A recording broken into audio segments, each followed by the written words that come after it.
God, we thank you for bringing us together one more time in your name. God, we ask that you come into our meeting that we may lead your people your way. In Jesus' name we pray. Amen. Amen. Pledge of allegiance. To the flag of the United States of America and to the republic for which it stands, one nation, under God, indivisible, with liberty and justice for all. All right. Do we have any awards, proclamations, or acknowledgements? No, Madam Mr. Clerk? Mayor. All right, I do want to take a moment to acknowledge State Representative Bush and the governor's office and Holy Temple Missionary Baptist Church, led by former Mayor Kelly, for taking the time and hosting a vaccination program this weekend. We had over 500 people that were vaccinated this past Saturday, and also to the Parks Director and the team and staff, the city manager that helped with that process and all those supported. That was an amazing opportunity to combat COVID-19 during this pandemic. So much respect for all those parties involved in making sure that happens. And we'll talk more about what we're doing as a city to address the vaccination program later on today. So with that, let's move on to the approval of the consent agenda and pull list. Do I have any pulls, deletions, or deferrals?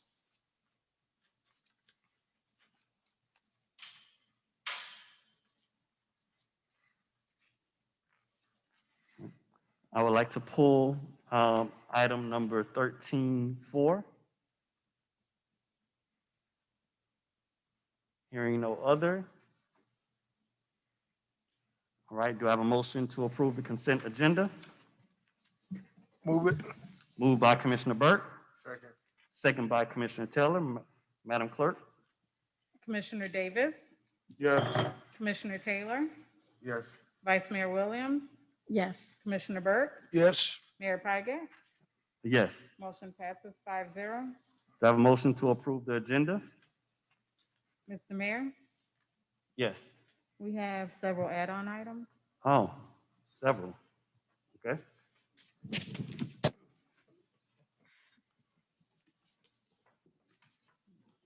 Want to begin? Yes. So the first item would be included as 14.1, a resolution of the City Commission of the City of Opa-locka, Florida, authorizing the city manager to execute a consent agreement with the Miami-Dade County Department of Regulatory and Economic Resources, Division of Environmental Resources Management, DERM, substantially in the form attached here too as Exhibit A, and resolve alleged building department violations, providing for incorporations of recitals, providing for an effective date. This is sponsored by the city manager, and this would be included as 14.1. All right, could we state the, Mr. Manager, state the emergency nature for this add-on item? Thank you, Mr. Mayor. The emergency nature is based on the health, welfare, and safety of the residents of Opa-locka, as well as potential litigation against the city. All right, do I have a motion to add this one to the agenda? Move it. Moved by Commissioner Burke, Second. second by Commissioner Davis. Madam Clerk, roll call.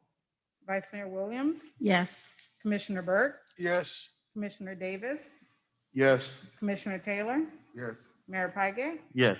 Motion passes 5-0.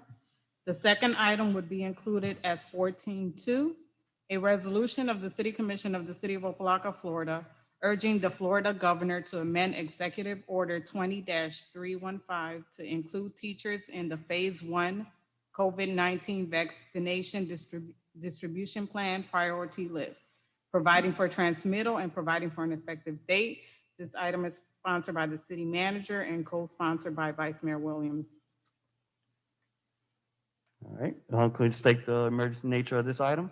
Stated as the emergency nature item, again, is based on safety, welfare of the citizens of Opa-locka, as well as the teachers that work within the city of Opa-locka. I think it's a very important matter. It needs to be brought up, urging the governor to include them in Phase 1. Okay, all right. Do I have a motion? Move it. Moved by Commissioner Burke, Second. second by Vice Mayor Williams. Madam Clerk, roll call.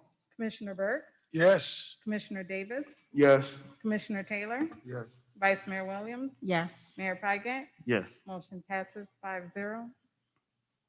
All right, do I have a motion to approve the agenda?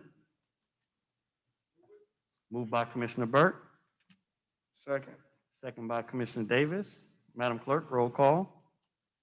Commissioner Taylor, Yes. Vice Mayor Williams, Yes. Commissioner Burke, Yes. Commissioner Davis, Yes. Mayor Pigott. Yes. Motion passes 5-0. All right, do I have a motion to approve the virtual COVID-19 workshop minutes for May 21st, 2020? Move it. Moved by Vice Mayor Williams, Second. second by Commissioner Taylor.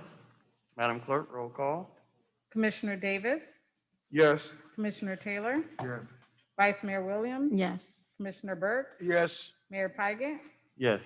Motion passes 5-0.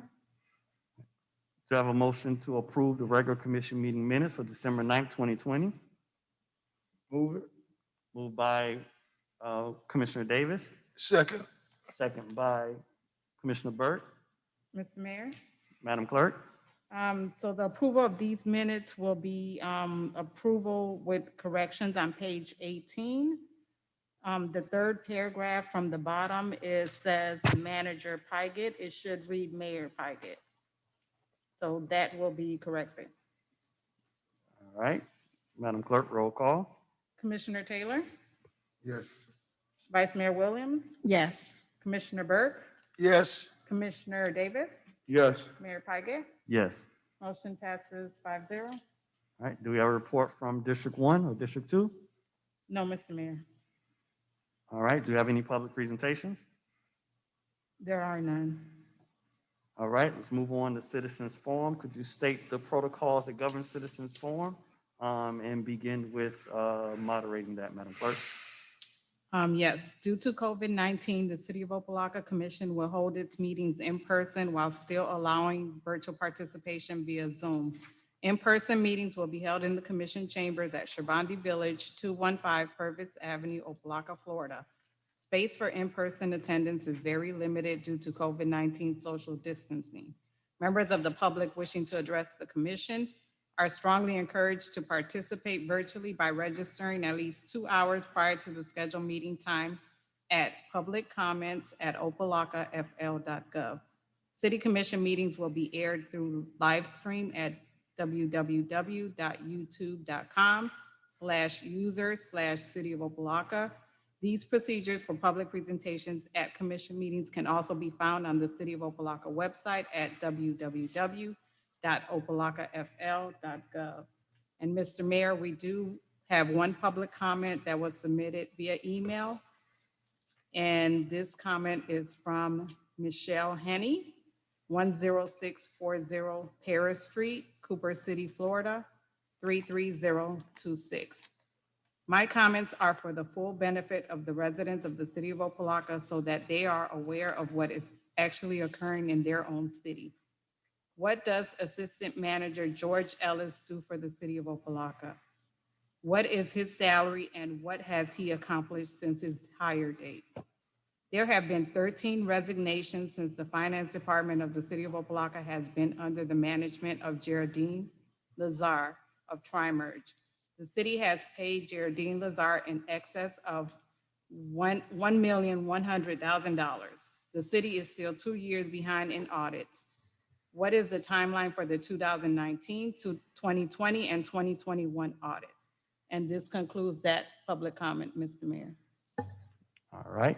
And you say we have someone on Zoom? Yes, so we had Dorothy Johnson pre-register, and she should be online now to provide her public comment.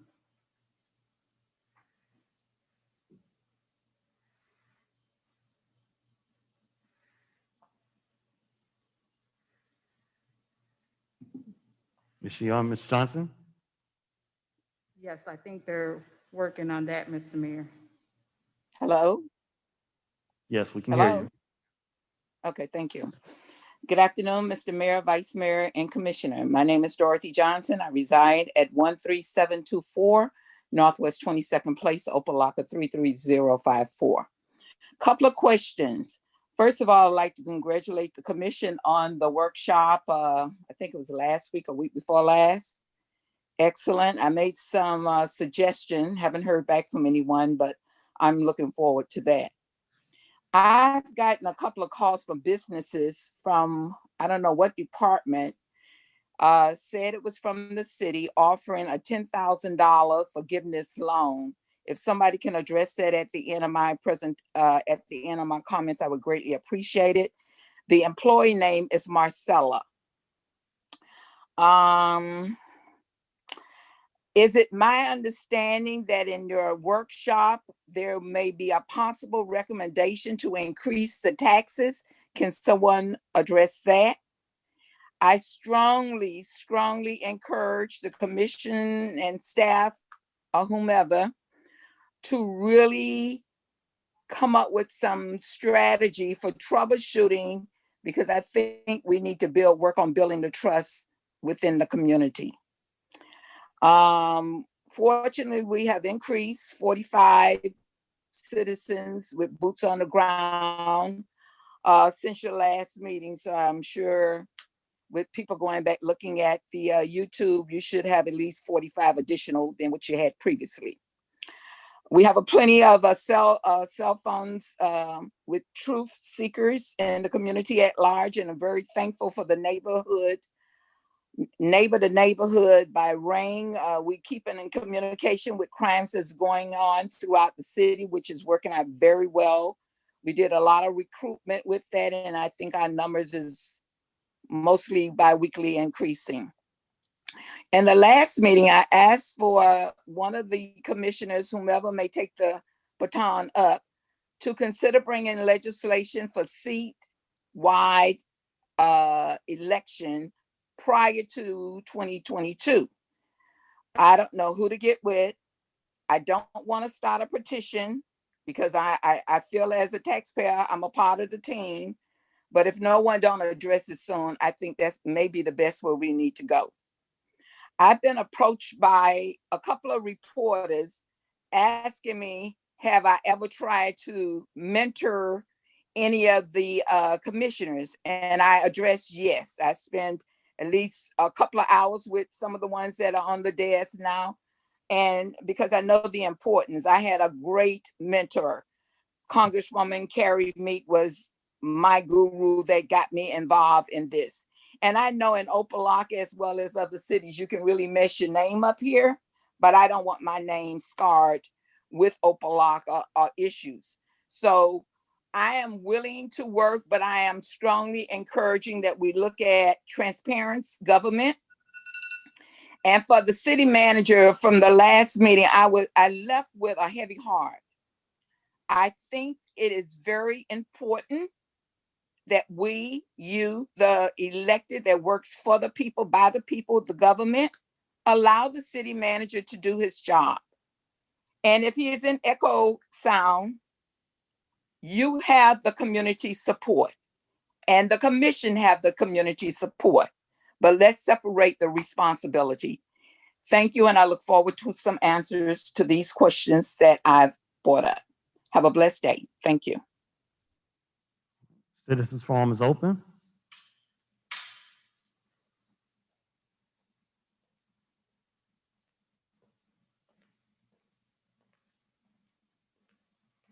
Good evening, Mayor and Commissioners. Brian Dennis, address 821 Northwest 54th Street. I want to get some information straightened out because there's a lot of bad information out in the city. So let me break this thing down about playing through the number 2. You can go back online and you can read it in the Miami Times and the Word on the Street, to where I wrote this column called Playing Through the Number 2. When then Assistant City Manager David Shiverton named Chief Dobson and Assistant Chief Sharon Gallimore to be the chiefs and assistant chiefs of the police department, it was not a deal that was cut on for Commissioner Holmes. That deal was cut for David Shiverton. That's what I did, was cut. It wasn't cut for Dobson and Gallimore because that was Commissioner Holmes' daughter. If you understand, and you go back and you look at the records when Shiverton became the city manager, he put a number 2 in place to where none of the foolishness wouldn't go on. He put a lawyer in place, and that was Harold. Harold was my auntie, is my aunt. So you got a number 2 in the police department you couldn't play with. You got a number 2 in the city manager's office you couldn't play with. And you couldn't play with the attorney because nobody's going to let you play with their bar license. So now let's come back around and look at what we got now. It was a 17-year-old boy with a gun in his hand and a ski mask on, dead. 17. Now, as the chair of the Criminal Justice Committee of the NAACP, I don't know your chief enough to trust him to go out on the street with me as the NAACP to do what needs to be done, because none of y'all wasn't in that position. So I'm going through the number 2, and I'm telling you why I'm saying this with the number 2. Now, since Dobson has been fired, how many shootings have we had in the city? We got a police chief saying that he cleared over 300 cases. You don't think the state attorney's office and the governor would have been to the city if he cleared that many cases? Think about this. Section 3, city charter. The manager controls the daily, day-to-day operation of the city, except in the attorney's office and the clerk's office. Mr. Manager, give you an opportunity to work with myself and the NAACP to eradicate what's going on. In order to know what's going on, you got to be on the ground to know what's going on. A few more minutes, Mr.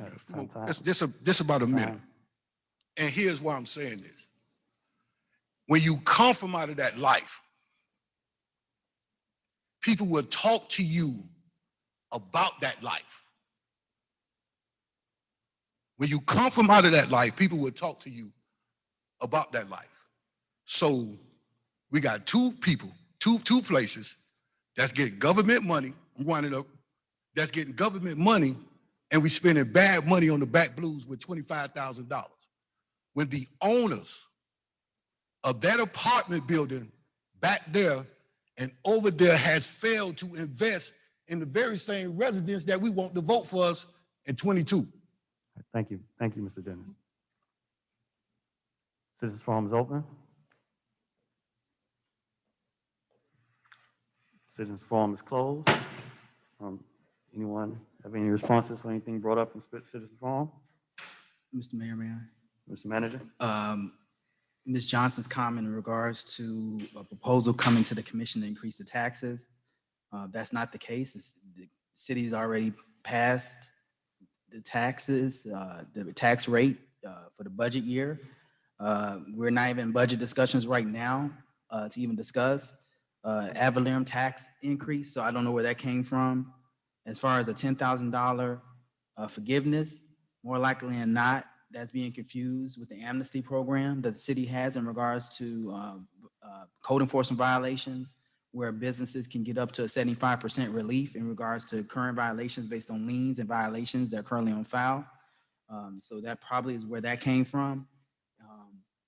As far as Mr. Dennis, I'd be more than happy to work with the NAACP, their Criminal Justice Committee, in doing a partnership and coming up with a law enforcement strategy. I think it's very important that we open communication with our youth. As being a millennial myself, I totally understand the difficulties we have. I grew up on the south side of Chicago, which is not a safe place to be. Has not been for quite some time, so I totally understand and where he's coming from, and we'd be more than happy to open dialogue with the NAACP. Also, As far as a workshop, I don't recall a workshop that this commission recently had. We've had commission meetings. I don't believe we had a recent workshop, so I'm not certain of what workshop that's being talked about. But we haven't had one recently talking about the subjects Ms. Johnson brought up. I know we do have an upcoming workshop sometime in February in regards to the audit committee, a joint workshop with the audit committee and city commission. We've been in contact with Mr. Brunson, the city's auditor. He's provided a proposal to the city as far as a cost for him to come and do a special presentation to go over the last 4-year audits. It's within a decent price range. So I am willing to accept that proposal, and we will be lobbying or asking the commission on proposed dates of availability based on Mr. Brunson's schedule in February to go over that. I will say in advance, it's going to be a long session. So when we do kind of look at those dates, make sure you have a gap of time that's available, because you're talking about 4 audits that we're going over. Some of the findings are similar, some of them are not, some of the dollar amounts are similar. So it may be a couple hours or 2 or 3 hour workshop. So just be prepared to open up your schedule in regards to that. More likely than not, starts at 5:30, like any typical workshop that we have in the city. And that's all I have, unless the mayor or any commissioner wants me to answer any additional questions brought up by the public. Mr. Mayor, Anything else, Commissioner Burke? did I hear Commissioner Johnson say it was a $10,000 loan? A small business loan or? Yes. So, you have an answer for that, Yeah, Commissioner Davis? Okay. yes, Mr. Mayor. I just wanted to offer something. I heard Commissioner Johnson mention an employee named by Marcella. So I believe she's referring to the community fund of North Miami-Dade, which actually has a PPP loan program that I believe is in the amount of $10,000. Of course, that's a subsidiary of Opa-locka Community Development Corporation, which is my former employer, so I'm familiar with the employee. But I believe, that's the organization and program that former Commissioner Johnson was referring to. All right. All right. Anything else for Citizens Forum? Yes, Mr. Mayor. Vice Mayor Williams? I would just like to respond to former Commissioner Johnson invite to mentor or speak with the newly elected board. I find it, I don't know the word, but I find it odd that since I've been here, I've only been for lack of a better word, attacked. But I will say that I'm more than willing to meet, maybe not mentor, but meet with any former commission. But I will speak candid and freely, and I don't like to speak for others, but I will speak for my other newly elected colleague. Get to know us before you judge us. Thank you. Real talk. All right. Anything else, Citizens Forum? All right. Madam Attorney, 13-4.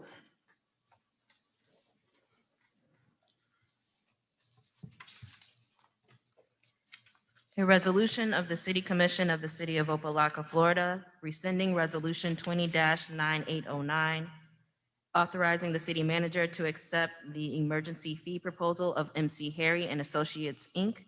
to conduct a condition assessment of historic City Hall and enter into an agreement for same in an amount not to exceed $43,350, providing for incorporation of recitals, providing for an effective date. This is sponsored by the city manager. All right. Do I have a motion? Moved by Commissioner Burke, Second. second by Vice Mayor Williams. Mr. Manager, could you introduce this item? I actually asked the city attorney to introduce this item, Mr. Mayor, on my behalf. No problem. On this item, Mayor, Vice Mayor, Commissioners, what we have is this was passed a few months ago, I believe it during the month of September, and it was passed, which exceeds the procurement amount, and we thought that it was traveling under a CCNA, which was something that you all passed back in the beginning of last year, which would allow for certain engineers, architects to be secured under one contract, and you can use those professions in a rotation, but MC Harry was actually not one of those. And so when we realized it, we put it or recommended to the manager that he puts it on this agenda so that it can travel appropriately and as an emergency item, so that if you are ever audited, since the work hasn't started yet, if you're ever audited, it doesn't present like an audit issue for the commission that you would have done something inconsistent with your code. And so we're asking that you allow for passage of the item. It's already been approved. And I think at a previous meeting, Mr. Austin did explain that there were certain, this is for rehabilitation of the old city hall.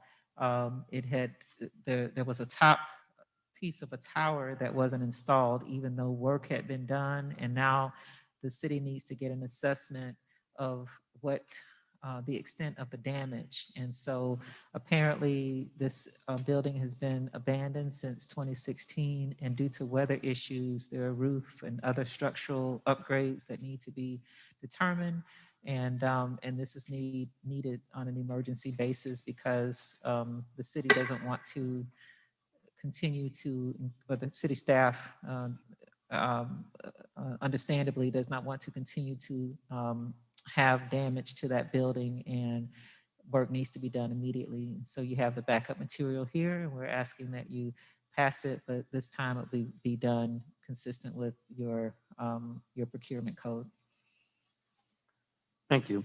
I pulled this item because any of us who love this city and drive by the historic city hall, it's just heartbreaking to see it in such condition.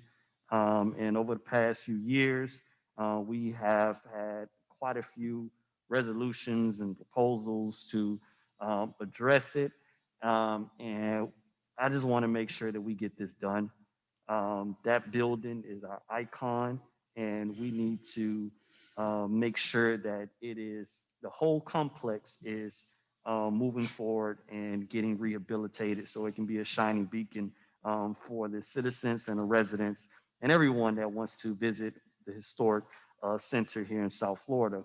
My only question is, I think last time this came before us, it did not include funding for the fire station next to it. Correct.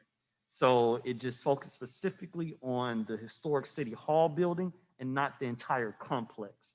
And I think we should make sure that if we're going to invest in that historic city hall, that whole area steps up. So I want to just ask the manager whether or not this will address the complete condition assessment of that complex and give us exactly what we need to do in order to rehabilitate the historic city hall. Manager. Thank you, Mr. Mayor. First, thank you for that question, and thank you for pulling the item. I think it's very important that our residents know what's going on with their historic city hall in the great city of Opa-locka. To address your question, I felt, along with the building department capital improvements, felt like the city has put bad money into that building. So we felt it was a proper way, properly bring an architect in, number one, to structurally assess the building and actually tell us what's needed. The old fire station is not included, and the old HR building is not included. I will tell you immediately upon this passage and the architect beginning work, we will ask for a quote in regards to adding those two additional buildings as he's doing the assessment at City Hall, so that all can concurrently happen or consecutively occur, more likely than not. So as the old City Hall is being assessed, we will work on getting an assessment fee for the rest of the structures. That was missed during the first resolution. We couldn't add it during this resolution because we're addressing a specific procurement issue with the old City Hall, so we could not include an additional quote because we're just rescinding one specific resolution. So we couldn't add it, but we are looking for those quotes. I know you've brought this up several times in our conversations, and it will be done. The unfortunate thing is, until I do sign a notice to proceed work, I really cannot engage the architect to do further work. I want to make sure that the architect that we're going to have do the work is going to actually do the assessment. And also, I want to make sure that he does the assessment proficiently before I start pouring money into other structures. It's unfortunate these structures were not added, but we will work on that immediately, Mr. Mayor, upon commencement of the assessment of the old City Hall. All right, any other questions or comments for this item? All right, Madam Clerk, roll call. Vice Mayor Williams, Yes. Commissioner Burke, Yes. Commissioner Davis, Yes. Commissioner Taylor, Yes. Mayor Piker. Yes. Motion passes 5-0. 14-1. A resolution of the City Commission of the City of Opa-locka, Florida, authorizing the city manager to execute a consent agreement with the Miami-Dade County Department of Regulatory and Economic Resources, Division of Environmental Resources Management, DERM, substantially in the form attached hereto as Exhibit A, and resolve alleged building department violations, providing for incorporation of recitals, providing for an effective date. This is sponsored by the city manager. All right, we have a motion. Move it. Moved by Commissioner Burke, Second for discussion. second by Commissioner Davis. Mr. Manager, could you introduce this item? Thank you, Mr. Mayor. This item is near to me because upon coming city manager in October of 2015, I was approached by DERM in order to do an assessment of the building department based on the building licenses that were issued in year 2019 and previously. They requested information from the city, and of course, under my and our administration, we've always been transparent with regulatory agencies upon them requesting information. So I asked the IT department to pull the building license history for the year 2019 and work directly with DERM in providing them all that information. In November, they completed their assessment and sent a letter of intent for potential legal action in regards to the city's inability to coordinate with DERM upon the issuance of certain business licenses and businesses in the city. And there were actually several business licenses that were issued without DERM approval. It's unfortunate that this occurred. I am of the thought process of assessing every department upon coming here. And that is what my charge was when I got hired as city manager, and I will continue to do that.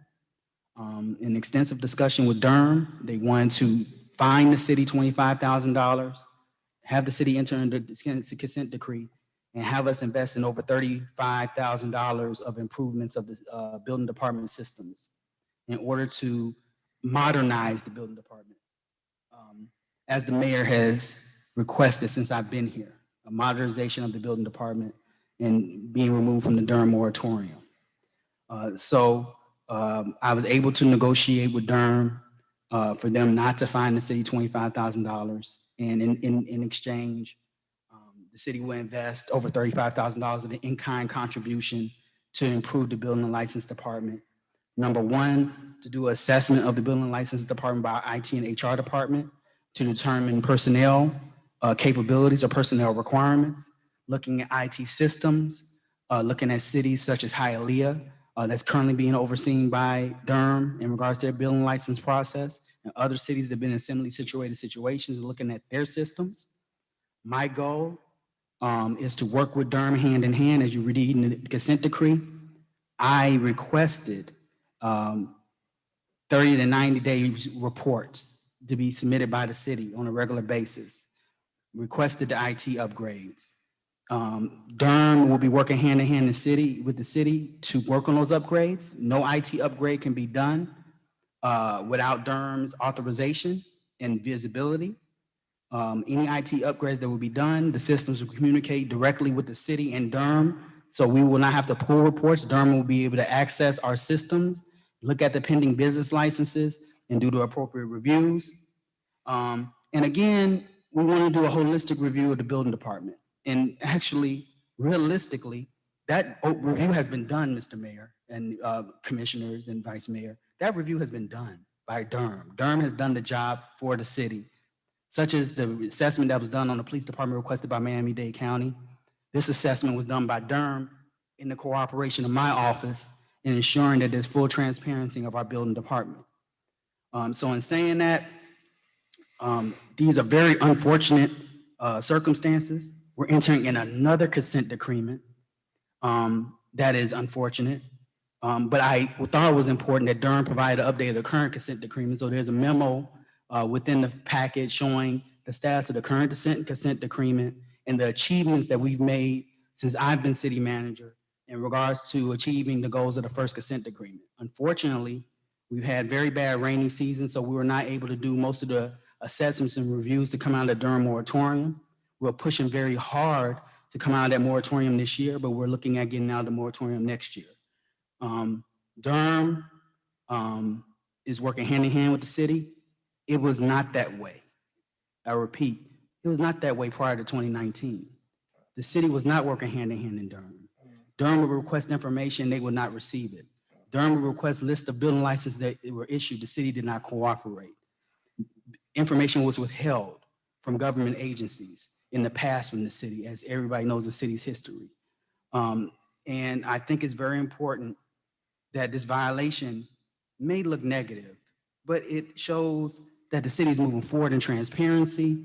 We're entering an agreement of transparency with the Durham.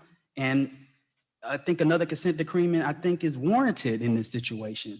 As a person that believes in enforcement of rules and regulations, we should be under consent decree. We deserve it as a city. We need to do better as a city. So it's my unfortunate job to present this to the commission. I welcome your questions. I welcome transparency. I welcome accountability, and I look forward to your questions. Thank you. All right, any questions or comments on this item? Mr. Mayor. Commissioner Davis? So through the mayor to the manager, as it relates to this item, so this will pretty much put us under, I guess, another layer of governance from Durham, which will include another consent decree.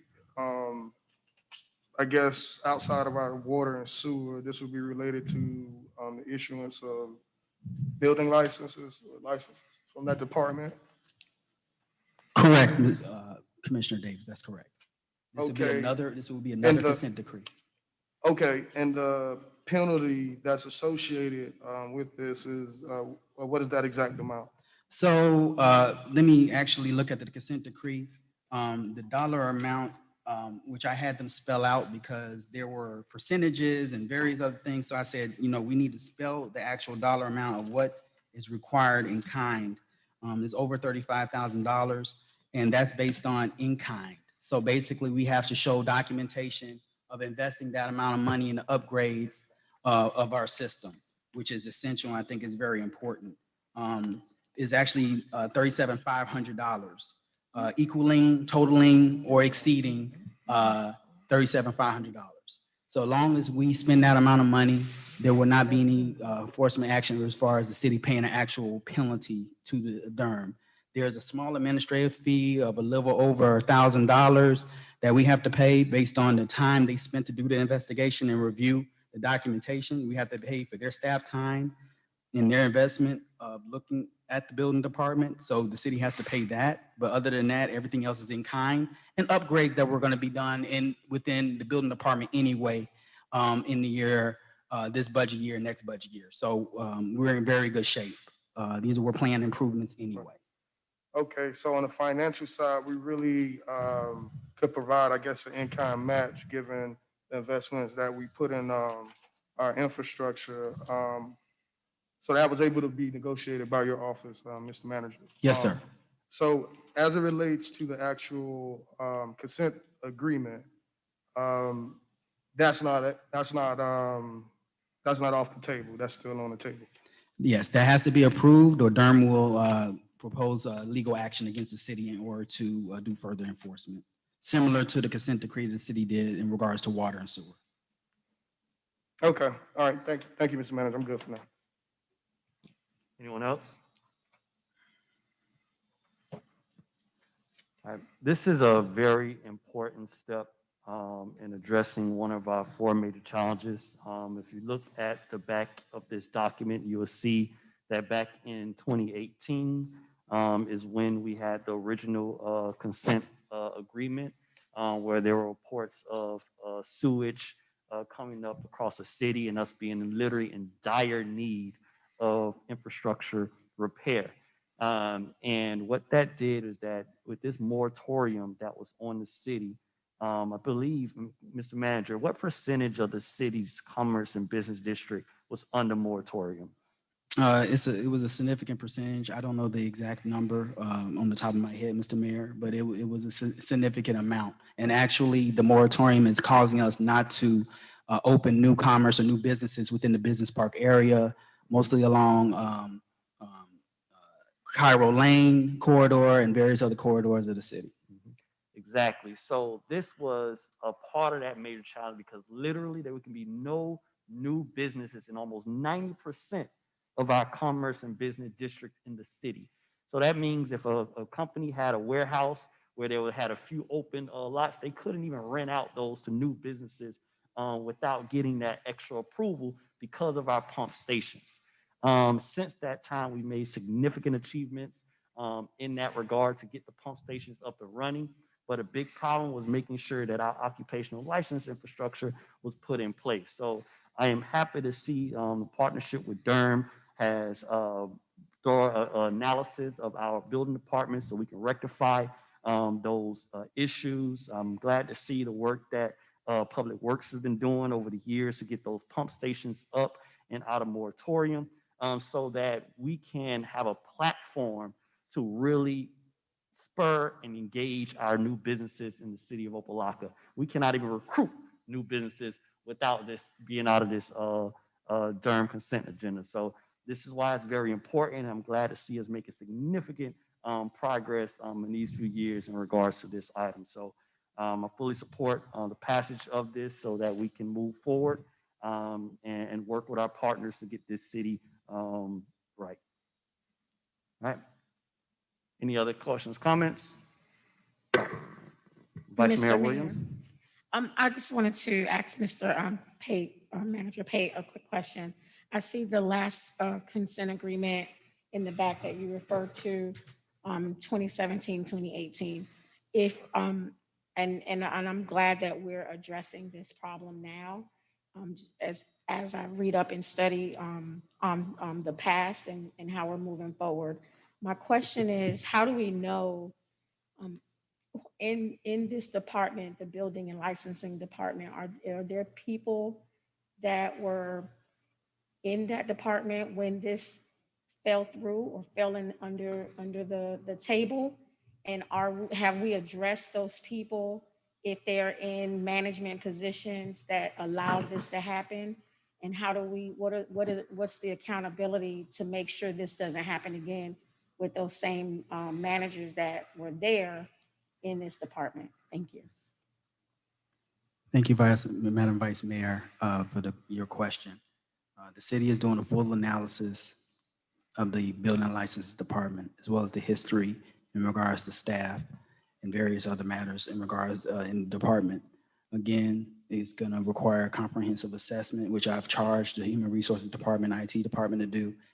Number one, to assess personnel issues that were recently brought up in previous commission meetings in regards to the need of personnel within the department, as well as addressing failures in transparency, and as well as looking at the system itself. So we are looking into all those things that you mentioned, and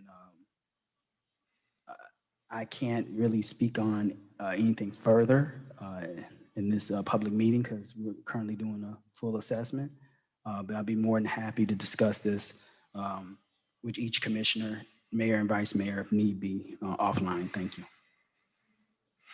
Thank you. Any other questions or comments? Madam Clerk? Commissioner Burke, Yes. Commissioner Davis, Yes. Commissioner Taylor, Yes. Vice Mayor Williams, Yes. Mayor Pikett. Yes. Motion passes 5-0. 14-2. A resolution of the City Commission of the City of Opa-locka, Florida, urging the Florida Governor to amend Executive Order 20-315 to include teachers in the Phase 1 COVID-19 vaccination distribution plan priority list, providing for transmittal, and providing for an effective date. This is sponsored by the City Manager and co-sponsored by Vice Mayor Williams. Do I have a motion? Move it. Moved by Commissioner Burke, Second. second by Vice Mayor Williams. Mr. Manager or Vice Mayor Williams, will you introduce this item? I will allow Vice Mayor Williams to have the pleasure to present this item, Mr. Mayor. Thank you, Mr. Manager. This is clearly near and dear to my heart, as well as anyone in the education field. Just to understand that our teachers and are part of the frontline workers with students, with children, parents. And I can tell you as a educator and a school administrator, the work doesn't stop, and we're still on the front lines with our students, with our parents, with all stakeholders. And I know that having this resolution to urge our governor, Mr. Ron DeSantis, to understand that we do know that our seniors are essential, number one, to have more years with our seniors, but we also need to make sure, as well as our healthcare workers, but to have our teachers in that priority list with healthcare workers and first responders. Our teachers are first responders. And if you have children in school, you will understand that that is critical. And if we are being told that we must open schools and have our students come back into the building, and if you know anything about or have researched COVID, you know that a lot of children are asymptomatic and they won't sneeze or cough, but they carry the virus. So if our teachers are frontline workers, we need to make sure we take care of them and provide the vaccine. So that's why I wanted to make sure we just urge the governor to have this resolution passed, as well as other municipalities. So we hope that this happens. Thank you. Any other questions or comments on this item? Mr. Commissioner Davis? Thank you. I just want to applaud Vice Mayor Williams for co-sponsoring the item, as well as the manager serving as the prime sponsor. As a first-year teacher this year, I can attest to, that firsthand experience of how teachers within our communities are undervalued. And I must admit, I was a bit alarmed to see, teachers left out of the first round of vaccinations, given, all of what teachers, students, parents, and our community at large. So thank you for bringing forth this item. I think this will be beneficial to our, students, family, our teachers, as you alluded to, our frontline workers. The only thing that I would offer, because I am in support of the item, is a friendly amendment to not only extend to teachers, but also school staff. So as you know, our teachers are our frontline workers, but so are our janitors and the lunch room employees, as well as our security guards, who also interact with just as many students throughout the day. And I, for one, would not want to see them left out. So it's just that my perspective, I will offer a friendly amendment to include them as well. But thanks again, Vice Mayor Williams, for bringing forth this item. Mr. Mayor, Mr. As the Manager. prime sponsor, I do support that friendly amendment. Okay, thank you, Mr. Manager. Any other discussion on this item? Madam Clerk, roll call. Commissioner Davis, Yes. Commissioner Taylor, Yes. Vice Mayor Williams, Yes. Commissioner Burke, Excuse me, this is on the resolution, not the amendment. No, he already accepted the amendment. This is on the resolution. Okay, yes. Mayor Pygott, Yes. motion passes 5-0. All right. Madam Attorney, 16-1. An ordinance of the City Commission of the City of Opa-locka, Florida, amending the annual adopted general proprietary and special revenue funds budgets for the fiscal year commencing October 1, 2020 and ending September 30th, 2021, adjusting revenues and expenditures as reflected in Exhibit A, providing for the expenditure of funds established by the budget, authorizing the city manager to take certain actions, providing for appropriation of all budgets and expenditures, providing for fees consistent with appropriations and amendment, providing for incorporation of recitals, providing for conflict and repealer, providing for severability, providing for an effective date. The first reading was on January 13th, 2021, and this is sponsored by the city manager. All right. This is a public hearing item. Public hearing is open. Do you have any comments online, Madam Clerk? No, Mr. Mayor. Public hearing is closed. Do I have a motion? Move it. Moved by Commissioner Burke, Second. second by Commissioner Davis. In discussion on, Mr. Manager, could you introduce this item? Thank you, Mr. Mayor. I asked Mr. Anderson to explain this item and only go over items that were additionally added from last meeting to this meeting, any adjustments that were made between the first reading and second reading. Mr. Anderson. Thank you, Mr. Manager, Mr. Mayor, Vice Mayor, Commissioners, good evening. Bob Hennethan. This will be a very brief presentation. If I may, I'd like to share the screen. Just to get us started, do you see a front page on your screen right now addressing just a title page? Yes, sir. Perfect. Okay, thank you. As I said, it's a very quick presentation. Going to talk very briefly about what the total picture is at this point. This is a view at, from 40,000 feet.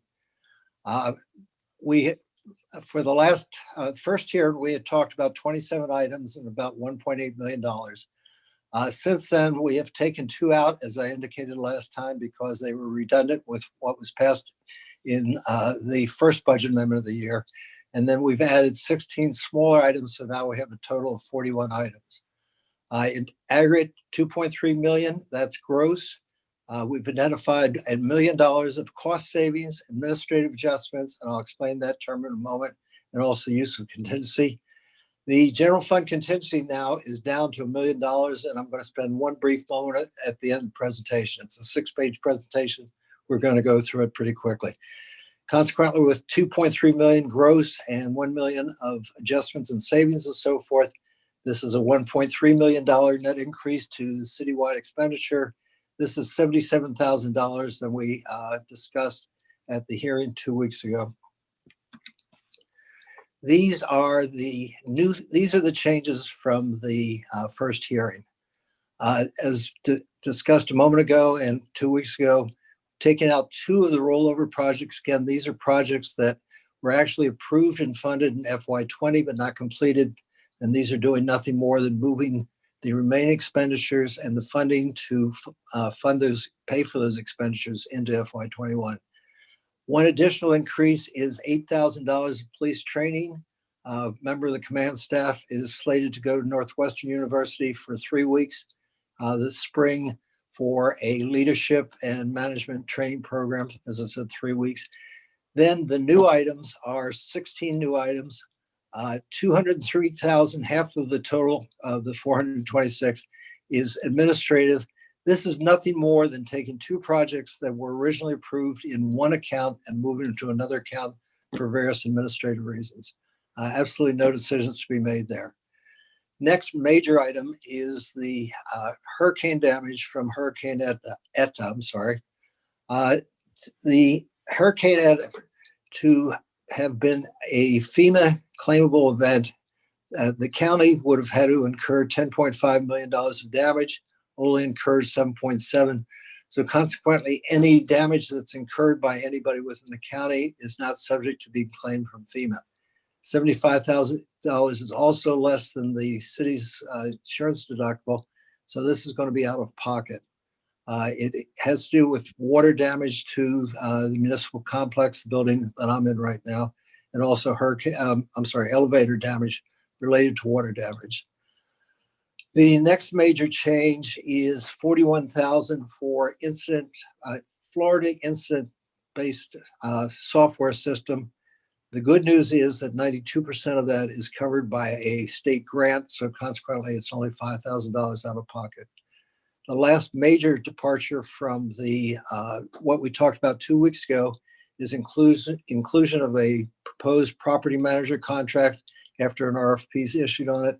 Don't know what it's going to cost. Put an upper number in just so that we don't have to come back and ask for additional budget to fund it at such time that that's determined.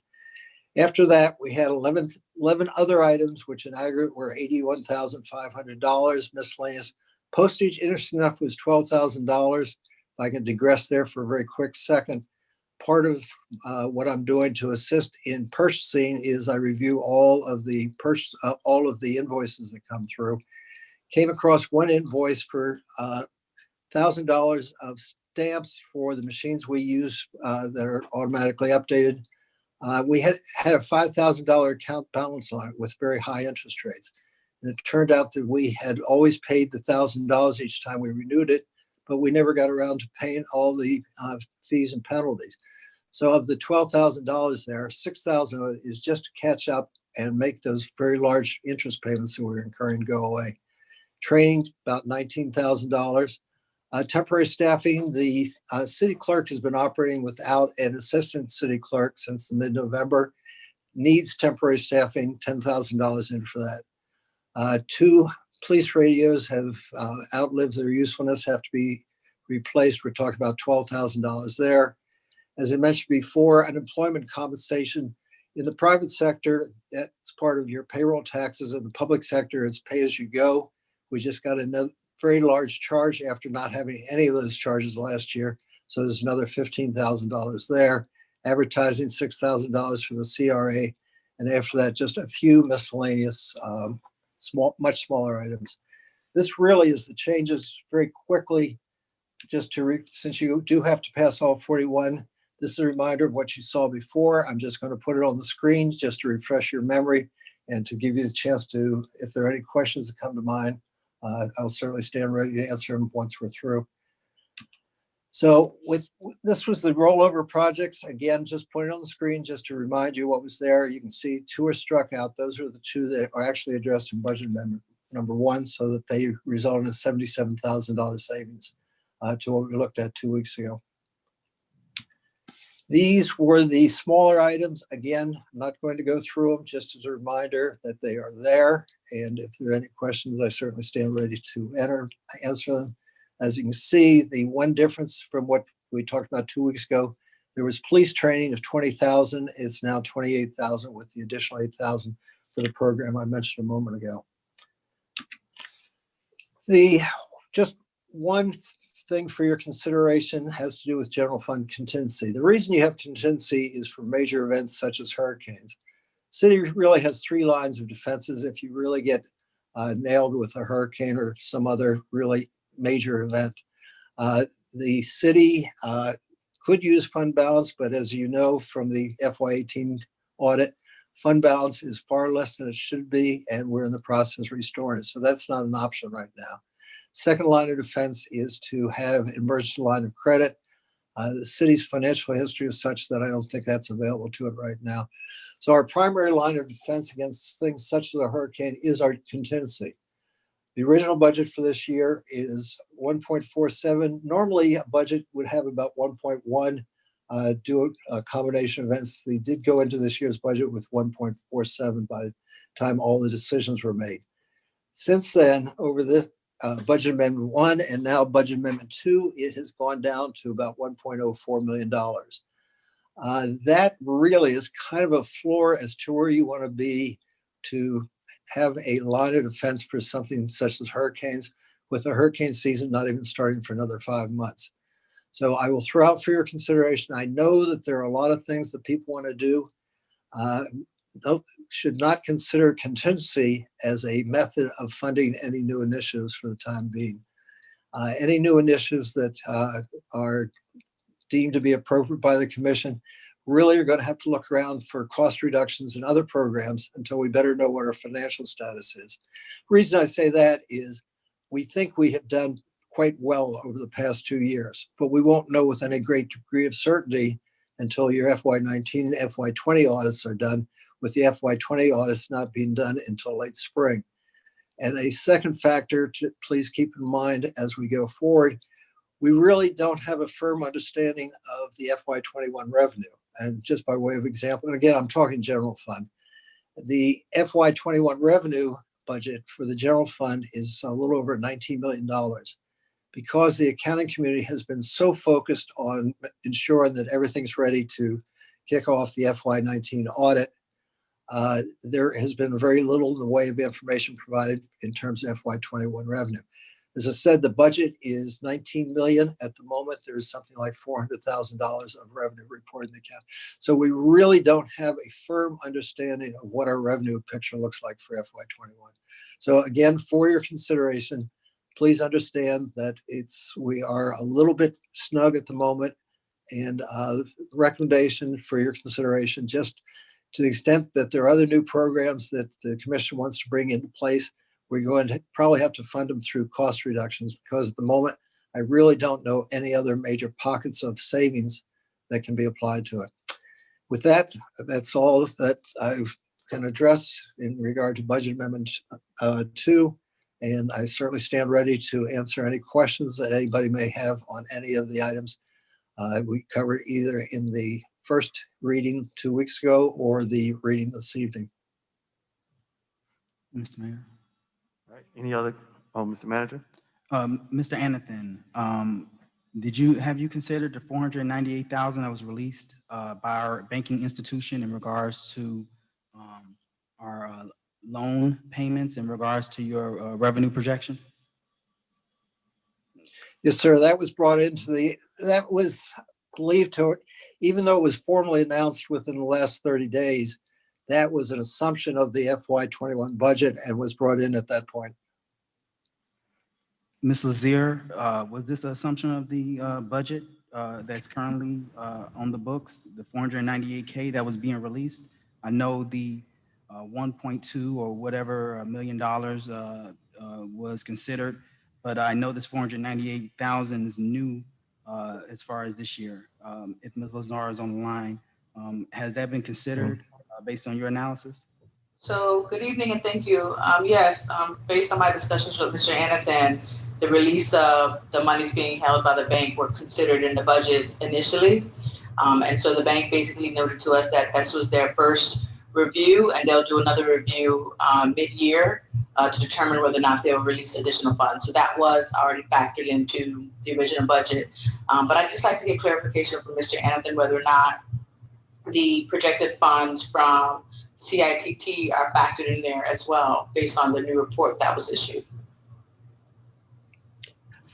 No, ma'am, I have not been, I've heard discussion of it. I have not seen anything in writing, therefore it's not brought in at this point. Okay, so that there are other items that may be coming up on the horizon for the city of Opa-locka that will be incorporated in the budget and future budget amendments that maybe it would assist with some of the shortfalls. If I just may add to it, there are other potential expenditures that I'm aware that what we just talked about at the moment, additional funding will help.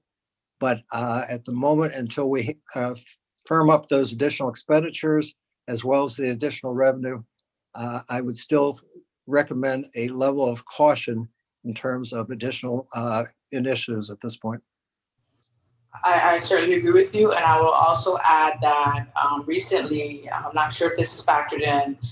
The city is expecting a little bit over $1.8 million from the CARES Act funding as a result of operating reimbursements. We've submitted those reimbursements to the county, and we're waiting for their consultant to review them. So that may not be factored in as well, but that may be something that's going to come in the horizon as well.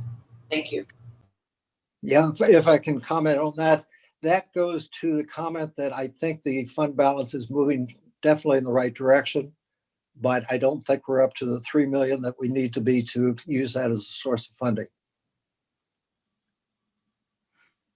And that's understood, Mr. Anderson, and I thank you for the clarification. I thank you, Ms. Lazar, as well for the clarification. And we understand that we're still climbing an upward hill in regards to fund balance. But I just want to show that the city is looking at additional revenues that were not projected to come in that will assist with the shortfall. Yes, we're far from the $3 million in fund balance, but I want to make sure that the commission is aware of all revenues that are coming in and get a better picture of what we're looking at. And I think it's very important that the state has visibility to this as well, which I know you have constant communication with the state as well as myself, Ms. Lazar, the assistant city manager, as well as my executive assistant, Ms. Shemeka Lawson. So I just want to make sure that the commission understands there's a wide ranging amount of revenues that may be coming in, as well as additional expenditures that we're looking at. And we do have to prioritize projects. And I do agree, we need to start cutting the budget. We need to start cutting the fat. And as we all are aware, maybe the new commissioner and the vice mayor are not aware, every budget year we always have a savings because we don't ever spend everything that's in the budget that's projected. And that's been a trend that's been going on over the last 2 to 3 years. So even though we show a potential shortfall of fund balance at the end of the year when everything is reconciled, we always see a savings most times, at least especially during my tenure and during this administration. This administration, including the current commission and the new commission, the vice mayor and Commissioner Taylor. So we are making progress and we're moving up. And that's the key to kind of display in the city at this time and be very transparent in our communications. Thank you. Floor is open for any questions or comments.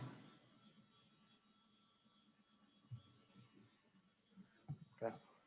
All right. So whenever second budget amendments come around, there's a lot of changes. I get want to be a little more focused because sometimes these changes kind of makes us have to say yes no matter what they are. So I started looking at these items, and I did see the significant amount of training that has been cut previously in other budgets, and I'm glad to see that we are increasing trainings throughout departments. But I would like to know a little more detail about the types of training that we have. I see training in police, parks, and the city manager's office. I heard 8,000 for a New York thing, but it's 20 something thousand general. What is that training for? Like, what exactly are our officers being trained for? Thank you, Mr. Mayor. First, let me say that our police department has been underinvested in training for many, many years. And I think our first responders come first, especially in the climate that we're in currently. Based on my assessment of the police department, I feel it was needed to increase their training budget. Number one, to make sure that fiscally we are preventing lawsuits and our officers are going through additional training based on de-escalation techniques and various other trainings. Number one, to prevent lawsuits, to ensure that their training files are up to date and current, as well as investing in our leadership within the police department. That is something that we have not done. And I think it was very important that law enforcement agencies across the country invest in executive level training for upper management, and the city has not done that investment in our executive management. As everybody knows, I have a significant background in law enforcement before I became a city manager.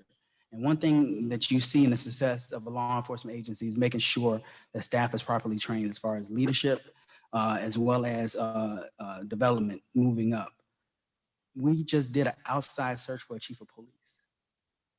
Any other agency unnecessary, because you do succession planning. You make sure the people that are in place are moved up, they're trained and mentored properly, and they can take over the department.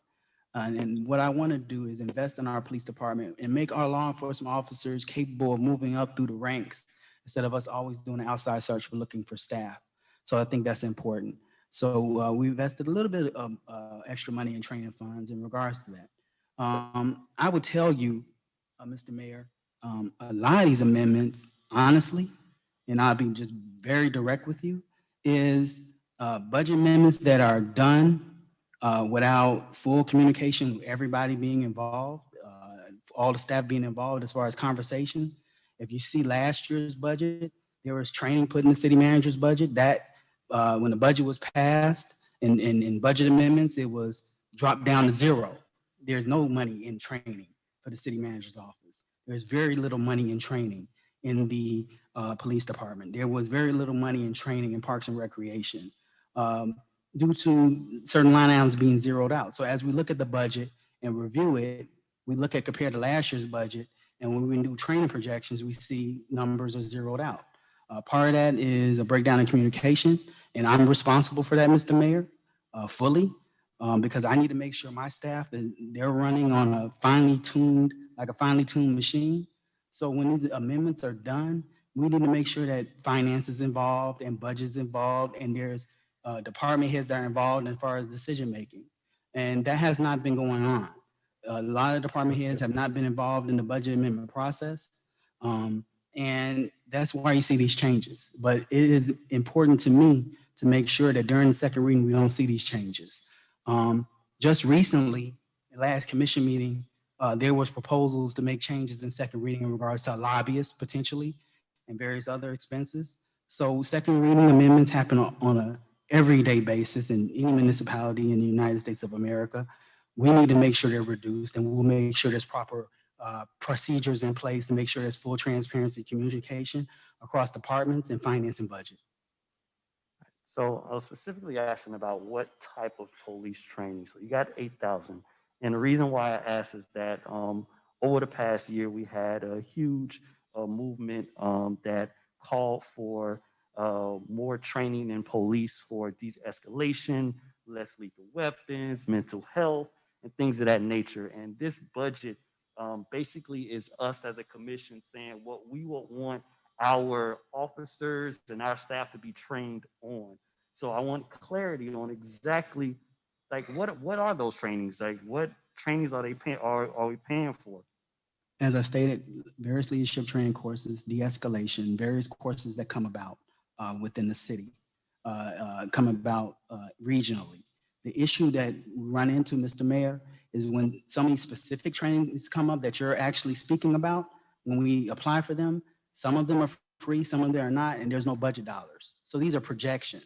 There's no exact training that's scheduled at this time other than leadership training that one command staff member is projected to go to, and various trainings that some officers are projected to go to that cost a fee. But I wanted to make sure that their training budget was robust enough where I don't have to come to you in budget amendment 3 and request another 20,000 or another 5 or 3,000. I want to make one budget amendment for the year. This is what the training budget is for the year, and we're done with it. So we don't have to come back to you, to the commission on multiple occasions.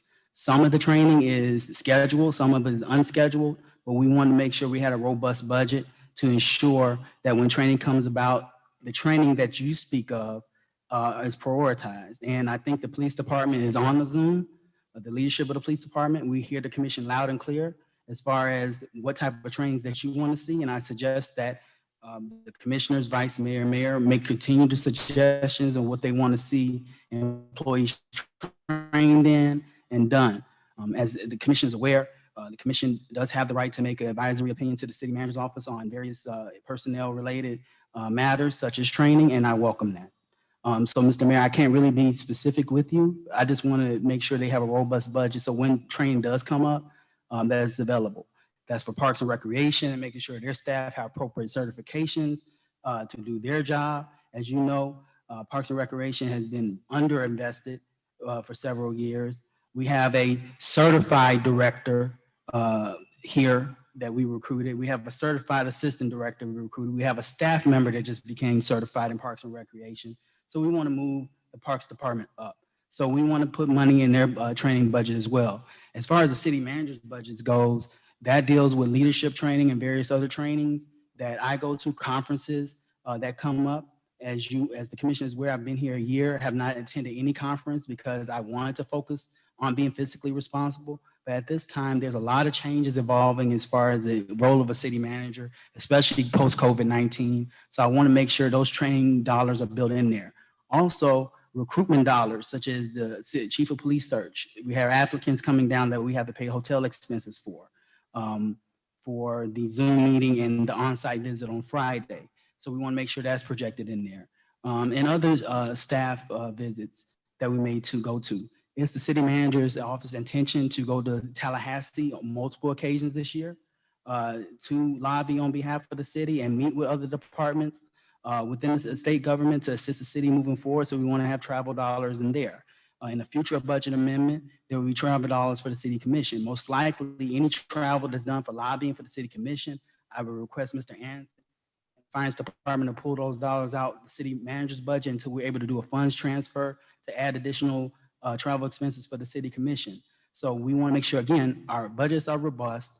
We have the funds available. We're not coming to the city commission to do budget amendments on various things. And also, again, make sure the staff communicate with one another and not zero out line items that are unnecessarily zeroed out because of maybe one person or two people's decision-making thought process in regards to what is necessary for staff and what is not necessary for staff. So when these budget amendments done moving forward, we'll make sure all directors are involved, all staff is involved in regards to it, and make sure there's open communication with Tallahassee as they review the budget amendment process. Understand that these budget amendments are approved by the state of Florida as they're passed in this entirety. And extensive discussions occur with the state in regards to our budget amendment, our fund balance, and various other financial subjects. We're still in financial emergency.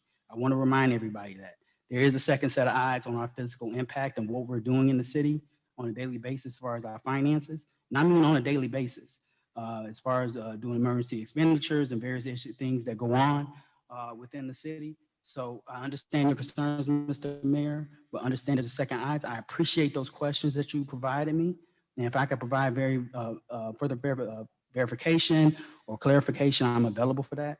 If I'm vague in certain things, it's because we want to have a robust budget and some things are not programmed yet. Does this include firearms training? Yes. Okay, that's what I was actually getting at because I know in the previous budget, I didn't realize at the time that we paid for assault rifles. And I want to make sure that we as a city are balancing out what we're training our police for.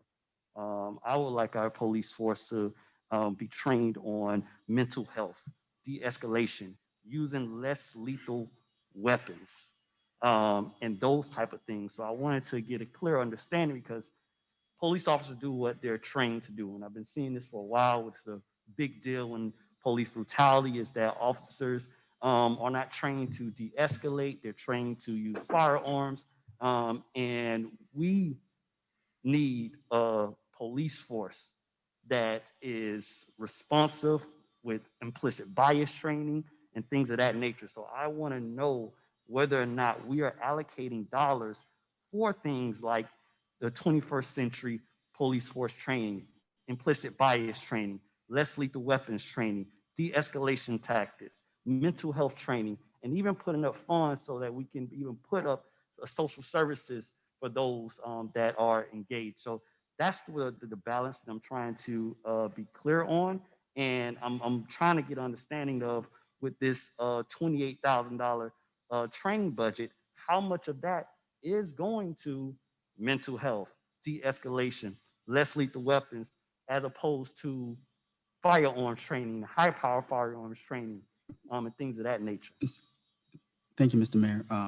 If I may respond. We don't invest a lot of money in lethal force training, number one. So the $28,000, majority of that is not going towards firearms training. We do have range fees that we have to pay for. Officers are required to qualify, right? We have to understand the nature of the beast that we deal with. Yes, all those trainings are very important. And I agree with you. Those trainings do need to be programmed within our law enforcement agency. And again, I think our law enforcement leadership, including myself, hears you loud and clear. I think our new chief, whoever that may be, will hear you loud and clear. They do watch the commission meetings and provide feedback. I've spoken to the candidates. So I think we hear that. I want to bring up one point of clarification, though. When we're talking about law enforcement training and high assault rifle, powered rifles and various different things like that. Number one, our officers just started carrying rifles in their vehicles. All of them have not been rifle qualified. So they just recently started carrying rifles in their vehicles. Number two, the level of violence that we have in the city of Opa-locka and our crime rate. Our officers, in regards to de-escalation techniques, yes, those trainings are required. But there are times when our officers respond to calls where there are high-power rifles involved. If you look at the homicides that we just occurred recently, high-powered rifles were used. Our officers have to be prepared to use force with force. If our criminals on the street have high-powered rifles, our officers need high-powered rifles, period. And I believe in de-escalation techniques, Mr. Mayor, but officers do have to be prepared to the nature of the beast in Opa-locka. And the nature of the beast is, while we're partnering with the NAACP and various other co-sponsors in regards to trying to revolve and reduce our violent crime situation, the city does have a serious violent crime issue, and we have to combat that. So no, the majority of the budget is not in regards to firearms training. I don't even think $2,000 or $3,000 is, I think $2,000 or $3,000 is actually an overstatement in regards to firearms training for the year. It's a very small dollar amount, but a large portion of that will go towards the trainings that you have recommended, as well as various commissioners will recommend, as well as the vice mayor, and we will look at programming that. Again, we wanted to make sure we had a robust budget, so we will not come with future budget amendments, but we will take in what you're saying in consideration. I understand your passion and how you feel, and we will take that in consideration when programming appropriate training. Thank you. Any other questions or comments? All right, Madam Clerk, roll call. Commissioner Taylor, Yes. Vice Mayor Williams, Yes. Commissioner Burke, Yes. Commissioner Davis, Yes. Mayor Pygott. Yes. Motion passes 5-0.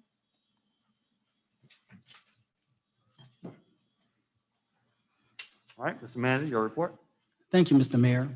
I first want to announce, that since the beginning of the year, the city is making great strides in achieving its goals on a very, very productive and transparent basis. The city of Opa-locka is on the move. We are moving up, not down. As we see additional expenditures in our budget, those are expenditures that are needed to move the city forward. Some of these expenditures are at the recommendation of the state of Florida and the governor's designee in regards to making sure that our police department is invested in, as well as our human resources department and various other departments that need appropriate training, staffing, and personnel. As you may know, even though we're in financial emergency and really the governor's designee looks at our financial status, they look at the status of our departments, what our various departments are doing.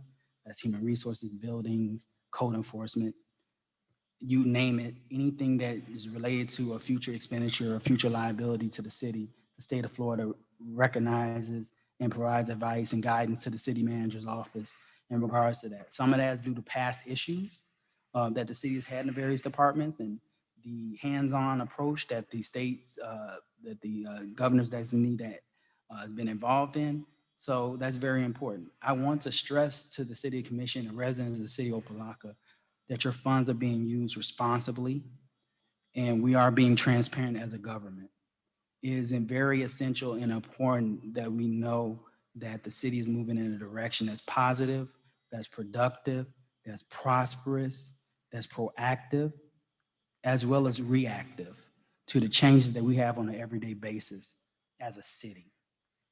This is very essential and important in the mission, goals, and objectives of the city. It's important to me to serve the public in a transparent basis. It is important to me to serve this city commission the past commission of Commissioner Bass and Commissioner Kelly in moving their dreams and agenda forward, because I still remember what they wanted and desired as far as moving the city forward. It is important to me that I am here to be there for our new elected officials. A city manager's role, if you ask any city manager, it is the responsibility of the city manager, city attorney, and city clerk to mentor and train new elected officials, to ensure they're knowledgeable in their job and what they're doing, so they know the decisions that they're making on these agenda items on an everyday basis. It is my goal to be transparent with all elected officials. I believe everyone sitting on this dais, I've had difficult conversations with. Even our vice mayor and Commissioner Taylor, I think I've already had difficult conversations over the phone, controversial conversations, controversial dialogue that's both productive and very rewarding to me as a city manager, because I know what you're looking for. I know your desires. I know your pet peeves. I understand what moves you, what motivates you, what upsets you, what causes you to move, your initiatives that you want and desire to do on a daily basis. The passion that Commissioner Taylor, the Vice Mayor, has for Parks and Recreation, the desire and passion that the mayor has as far as police, as he said, police and law enforcement, their training and productivity, as well as Commissioner Burke and his investment in guidance in the police department. And our Commissioner Davis, that's committed to social services and providing various services for the citizens and residents of the city of Opa-locka. I want to say one thing. The thing that's most moving to me as city manager, and I'll be short, Mr. Mayor, I don't want to have too long of a report. Commissioner Davis, Vice Mayor Davis, I call him sometimes, I'm getting the transition difficult. So I'd be like Vice Mayor and I catch myself. That $2.1 million would not be here without Commissioner Davis's commitment and relationships that he has and gained with the county commission, both previous county commission and current county commission and mayor. And I want to acknowledge that. The city of Opa-locka was the only municipality that got their budgetary request of the full amount of the $2.1 million, where they reduced other cities' requests in order to accommodate the city of Opa-locka. This shows the commitment that the county has for this city. Durham, water and sewer, and I can go on in various departments that the city has gained relationships before I became city manager and afterwards. This city commission, prior to the new elected officials being sworn in, had a 6-month head start in moving the city forward. They just need a city manager to take it to the finish line, and that's my job and responsibility. These next 2 days, I have to make the hardest decision that I've ever made as a city manager, and that's selecting a new chief of police for our police department. As you know, our officers are underpaid. Our residents are experiencing issues with violent crime and various issues. And I want to thank both Lieutenants Perez and Jenkins for manning the police department over these last 6 months and the strides that we made. 24 new police vehicles, 24 new police vehicles of an underserviced fleet. Training that's needed for our officers, commitment and motivation for officers to do good work. We have to understand that the role of a law enforcement officer is very difficult.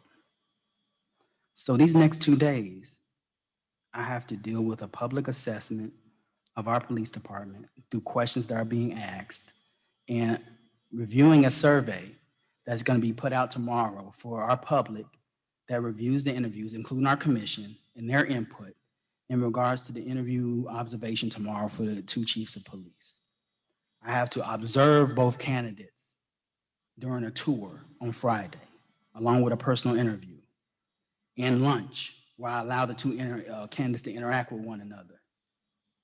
in an environment that hard questions are going to be asked of both candidates at the same time.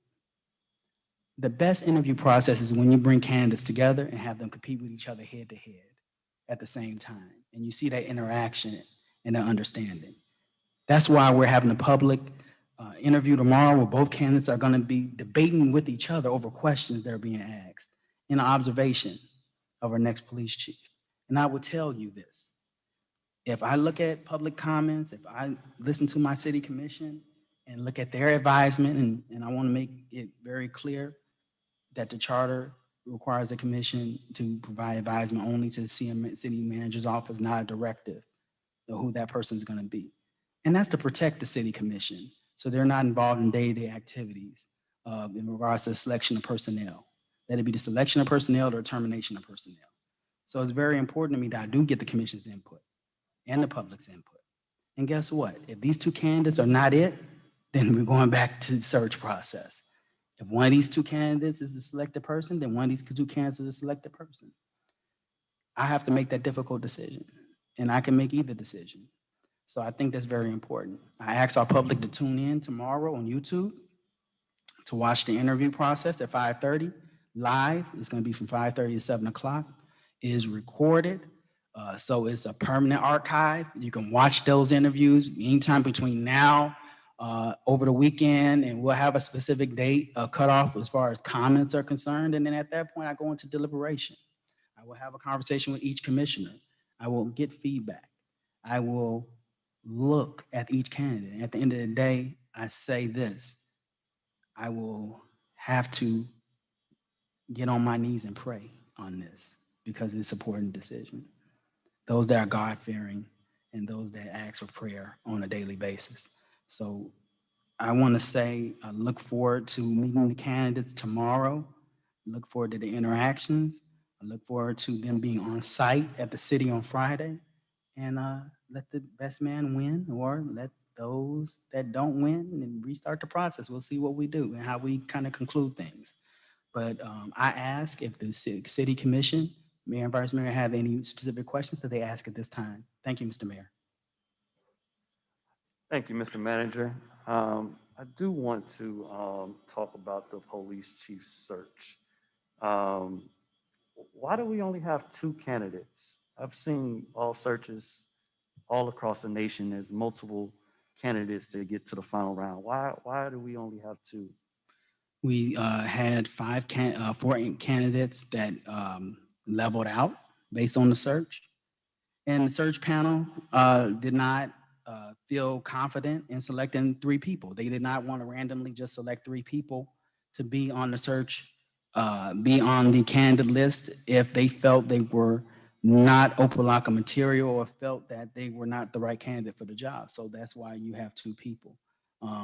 It could have been three, but the panel, two of those candidates, they did not feel comfortable in recommending in moving forward in the process. So based on that panel and based on the search consultant, again, we do have a consultant working on this search, it's not abnormal. Typically, you do have three candidates. Some cities have 6 finalists. As everybody's aware, I've been involved in many national searches where I've been on a list of 6 or 5 or 4. It's really according to the mix, who applies, how the recruitment is done, and the level of comfort of that panel in moving candidates forward. If the panel does not feel comfortable moving candidates forward to my level and they feel that they won't measure up, then that's where we're at. And we got to 2. And that's how really that occurred, Mr. Mayor. So you're saying we only had 5 people apply? Yes. No. We had 27 applications and 5 people that were selected to come up as semi-finalists. I think one withdrew, or I pulled one because the person did not meet the qualifications I felt that they should to move forward in the process. We end up interviewing 4, narrowing down to 2. We asked for 3. The panel did not feel comfortable moving 3 forward. They felt 2 were qualified based on the experiences and what's needed for the city. And understand, this panel had consultation of the consultant that was sitting in on the interviews as the interviews went on. And as I spoke to the consultant it was his thought process as well. And again, the city can go back and search if, again, that's my determination if that's needed. But I think we have two strong candidates, both with sheriff's office experience, both were chiefs within the Jacksonville County Sheriff's Office and the Clay County Sheriff's Office in Florida. Florida experience, which I think was very important.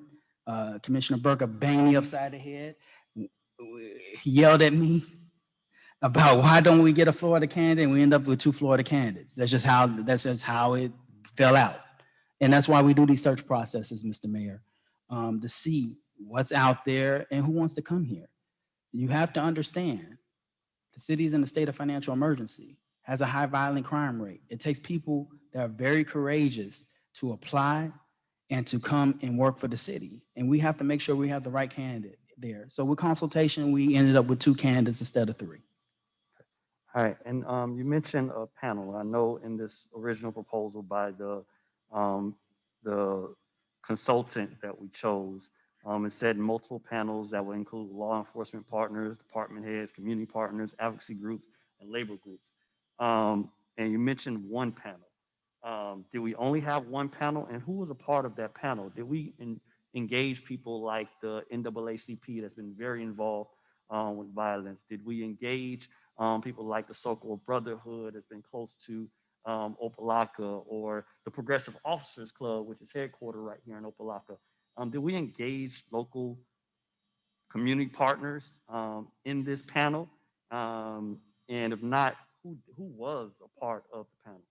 So first, as far as the community engagement is concerned, at the beginning of search, the survey was put out in regards to what the community wanted to see in the next chief of police. So a survey was distributed to our community. You had community members that responded in regards to that survey and what they wanted to see in the chief of police. So that's considered the community engagement portion, as well as community members were able to submit questions for the candidates, even though we couldn't consider all questions that people submitted. We looked at a large group of questions that were we thought was very poignant specific to the city of Opa-locka that we wanted to ask these candidates, which are tough questions. At the end of this process, the public will be able to watch the interviews and provide input. And our local partners, NAACP, or anybody that views the meeting, and I will have Ms. Mawkins do outreach in regards to those groups, can watch the interviews and provide their input in regards to the candidates. The panel consisted of city staff, which I think is very important and very essential to the process, because whoever comes in chief of police has to be able to integrate with our staff and get along and be able to properly assimilate themselves to the environment of the city of Opa-locka and what our goals are and our objectives. I will tell you, Mr. Mayor, you have an experienced law enforcement officer sitting here. I can and have made proper assessments of our police department and its leadership potential and where it needs to go. So rest assured, the proper decision will be made. But based on your concern, I will make sure that our search vendor and provider and Ms. Mawkins, who have been working hand in hand during this process, make sure they reach out to the appropriate individuals that you mentioned today and make sure they review the interviews if they want to and provide their appropriate input. But we have engaged the community on multiple levels in regards to this. What they wanted to see in a police chief, submitting questions, and now at the end of the interview process, being able to provide input that I would review in regards to the assessment of who will be selected as the next chief. So I speak to this because I was very excited about this police chief search when the manager came to this commission. Actually, it was during a budget amendment to make this police chief search an important thing. And it was a contentious debate at the time where we did push and vote to approve going with the consultant due to the fact of the level of community engagement that the consultant will be able to provide with panels, engaging the commission, engaging others, so that the most important person that is going to direct the public safety of our community is someone that's selected by the community and is for the community. So during this process, I guess it's been we've been in the dark. I think we just received the 2 candidates, the resumes today. I didn't see that engagement that I was hoping for when we expended $25,000 for this consultant that would be engaging, even engaging the elected officials. There's a meet and greet here with department directors, elected officials that I haven't even heard of being planned. And I just want to make sure we did. And that was one of my personal things, to make sure that we got a former chief of police as our city manager. We recruited you, so we understand and respect your assessment. But a police chief is, as the citizen came before today, is critical to this community. We want someone that's reflective. So to have 2 people here at the final hour, and tomorrow is going to be a matter of fact, with tomorrow's, I guess, interview. It's any one of us on the commission or the citizens, anybody a part of that, or is that just the consultant and the 2? It will be myself, the consultant, and the 2 candidates that are the candidates that are answering a list of questions that were either selected by the consultant or engaged by the community. First thing is, again, as I spoke, because I knew that this matter would be brought up eventually, the reason that the commission is not asking direct questions of the candidate is because it's of the protection of the city commission and previous allegations in regards to the city commission involving themselves in day-to-day operations of city government. So that's why I kind of sectioned it off where there's no direct engagement of direct questions being asked, random questions being asked of the city commission. First, secondly, as we all know, Opa-locka is a very controversial city. I know this by being here. I am very hesitant in regards to the potential interaction of candidates with our elected officials prior to the search, which potentially could have happened on at least 1 or 2 occasions that I know of during the search that occurred that I won't disclose on the dais. And based on that, I thought it was important to make sure that our elected officials, again, are shielded and protected from those interactions, those political decisions, political pressure being provided on the manager's office in regards to the selection of a specific candidate. And I thought that was very important. You all hired me for the independence of the city manager's office, and I think it's very important. I have received some feedback from various members of the dais in regards to the search process. And I have taken those considerations into the account. And I've provided my appropriate explanation, which I hope has been satisfactory. And if not, as I stated, we will do better. We will do better next time. I understand the expectations moving forward. But again, there is a rhyme and reason in regards to how I operated the search based on the controversial nature of the beast that we deal with as far as the city of Opa-locka and the unnecessary engagement of candidates, potentially by elected officials, and various other potential litigations that we have going on currently in regards to the involvement of those on the dais, in regards to the interactions of the police department and micromanaging of the agency. So again, I apologize for protecting the dais. If those of you all find it offensive, it's not in my intent to be offensive in nature at all whatsoever. Like I said, Opa-locka is Opa-locka, and we're trying to move the city forward in a positive direction. And I thought I was making the best decision possible on behalf of the city and those sitting on the dais. And I will say that our vice mayor and commissioner, our new commissioner, was not involved in the process initially. So I'm not including them in the thought process that I have currently going on. I have received feedback from the vice mayor, and that has been taken to heart and sincerely. I'm willing to say that in a public forum. And those assessments will be done moving forward if we have any other national search. And I appreciate those suggestions that were provided, Madam Vice Mayor. So I hope I answered your questions, Mr. Mayor. If you have any other specific questions, I'm open to answering them. Any other questions or comments for the manager?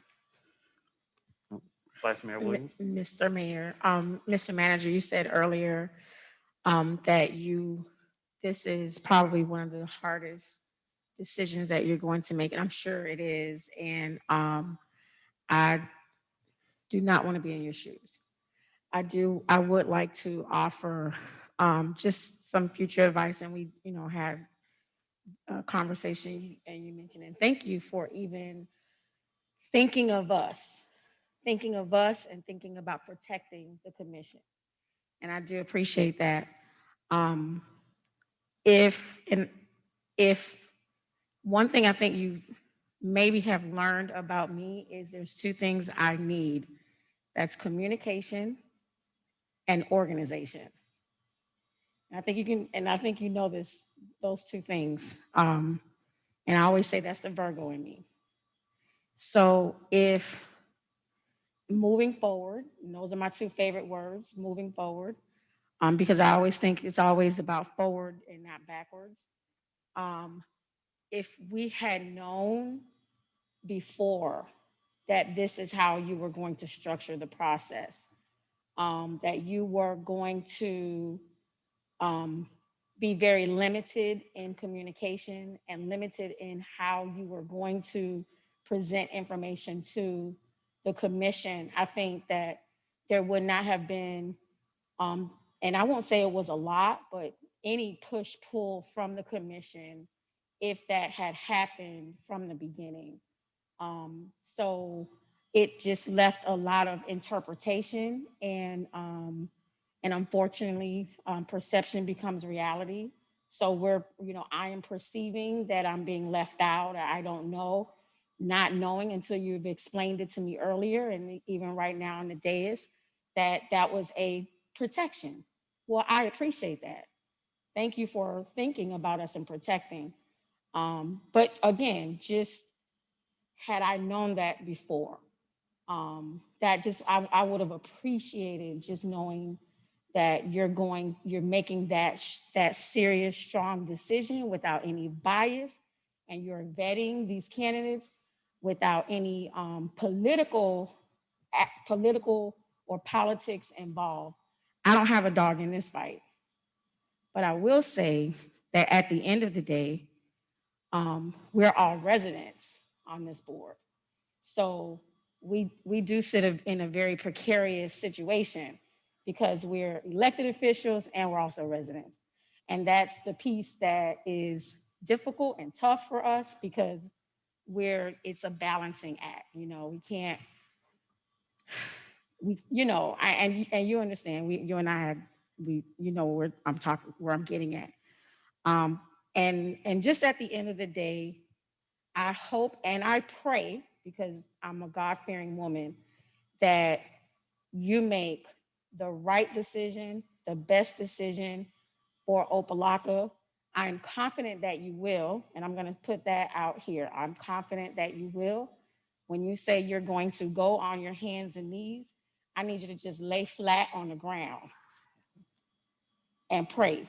Light some candles around you. And burn some sage. Because at the end of the day, if God forbid it doesn't work out, we're to blame. They blame us. We get oh no, you didn't have anything to do with that. It was only the city manager, but that's not true. It's always the commission. And I think that's that thing where we're always, or at least for me, want to make sure that you get it right. And again, I don't have a dog in that fight, but the dog in the fight is I live in Opa-locka. And but again, I do thank you for thinking about us, for protecting us first. And as a newly elected official, those were things that you brought to my attention. So, so I just want to thank you. And again, I know you're going to get it right. Thank you. Any other questions for the manager? Mr. Mayor, Commissioner Davis? thank you. To the manager, I just had one question in relation to the search. I know that we, I guess, had two candidates proffer, but also received, I guess, a resume from a third candidate. I just wanted to ask, was that person also being considered or why we received that The resume of the information? third candidate, I only Was it? provided two. I thought I saw another resume. No, I provided two. I No. think the clerk provided you two candidates. Okay, well, maybe I misread. Okay, thank you, Mr. Mayor. As Commissioner Davis, so I've had plenty of people send their resumes to me. That's just part of the process. They want to send resumes to us. They want to meet with us. They want to do everything to try and get us engaged in this process. So that's a part of it. But we selected a search firm for all those to go through, and so they can handle that. And that literally was the level of protection, is that search firm, because it's the city manager's decision, period. As simple as that. And yeah, unless one of us directly says, I want this person, like there's not really any way. Yeah, like simple as that. All right. Any other questions for the manager? Mr. Mayor, Commissioner Burke? now that you mentioned, it, I've also received some of those resumes, but I graciously said the city commission no longer hires police chiefs in the city of Opa-locka. That's the city manager's job now. Exactly. Thank you. All right. Any other questions, comments for the manager? One question, Mr. Manager. Commissioner Teller. In regards to the search, when do you think you're going to have your final decision? Approximately a week. I would say a from week tomorrow? after tomorrow's interview, and they're on site on Friday. I'll probably make a final decision either next Friday or that Monday. It's not a decision that I'm going to make quickly. That's one thing for sure. And I do want to give time for public input. I want to say though, one thing I did learn about the search process is we need to work on engaging our residents and like pushing them to be engaged in these processes. And there's been many times that we've attempted to engage our residents and it hasn't been effective, and I've been here almost a year and a half. Even issues such as budget amendments. We have public hearings. Nobody comes up and speaks about our budget amendments. When we pass our budget, we have very little deliberation other than the standard 3 or 4 people that always come up to the dais, right? And this is what I experienced during this search. We put stuff up there, we put stuff out there, we attempt to engage our residents, we kind of push it, we do press releases to get the press involved to kind of push it out there, and we move at a snail's pace.